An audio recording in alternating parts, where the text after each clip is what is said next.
Hi, ഒരു കിടുക്കാച്ചി ചമ്മന്തി ഉണ്ടാക്കാം കേട്ടോ. നമുക്ക് ഉപ്പിലിട്ട മാങ്ങ എടുത്ത് വെച്ചിട്ടുണ്ട്. അതിൽ നിന്ന് ഒരു 2-3 പീസ് എടുക്കുന്നുണ്ട് കേട്ടോ. പിന്നെ ഇതിൽ പച്ചമുളകുണ്ട്, കാന്താരി മുളകുണ്ട്. ഇതും കൂടെയൊക്കെ നമുക്ക് ഇതിൽ നിന്ന് എടുത്തിട്ട് നല്ലൊരു അടിപൊളി ചമ്മന്തി, ഈ മഴ സമയത്തൊക്കെ കഴിക്കാനായിട്ട് പറ്റിയ നല്ല എരിവോട് കൂടിയിട്ടുള്ള നല്ല സൂപ്പർ ചമ്മന്തിയാണ് കേട്ടോ. അപ്പം നമുക്ക് ഈ മാങ്ങ ഞാനിതൊന്ന് കട്ട് ചെയ്തെടുക്കുന്നുണ്ട്. നന്നായിട്ടൊന്ന് കട്ട് ചെയ്തെടുത്തിട്ട് പിന്നെ ഇതാ കാന്താരി മുളക് ഇതും കൂടെ എടുത്തിട്ട് ഇതിൻ്റെ ഞെട്ടൊക്കെ ഒന്ന് പറിച്ചെടുത്തിട്ട്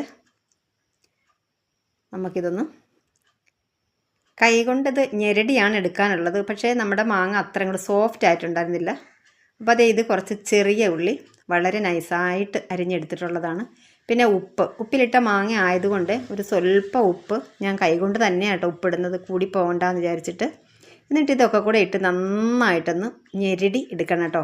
അപ്പം നമ്മുടെ മാങ്ങ അത്ര സോഫ്റ്റ് അല്ലാത്തത് കൊണ്ട് തന്നെ ഞെരടി എടുക്കാൻ അത്ര എളുപ്പമല്ലായിരുന്നു. അതുകൊണ്ട് ഞാൻ മിക്സിയുടെ ജാറിലേക്കിട്ട് ഒന്ന് ചതച്ചെടുത്തു കേട്ടോ. എന്നിട്ട് അതിലേക്ക് ഒരല്പം വെളിച്ചെണ്ണ കൂടെ ചേർത്തപ്പം അടിപൊളി സംഭവമാണ് കേട്ടോ. നോക്കൂ. Thank you.